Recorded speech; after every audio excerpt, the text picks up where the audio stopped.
محتاج حد يقولي انا وصلت بنفس السنين من زمان وانا بحلم اوصل للي انا فيه.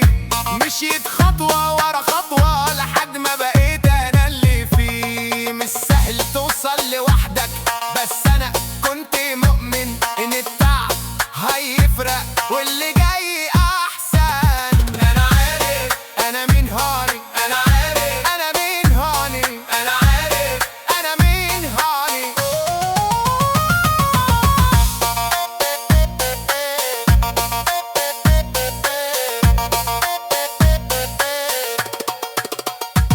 مش كلام يتقال وخلاص، دي افعال بتتكلم. كل خطوة ليها معنى والفرق واضح للي يفهم. انا مش واقف صدفة، دي نتيجة تعب سنين. واللي يشوف يقول تمام ده فعلا عارف هو مين. انا عارف انا مين هاني.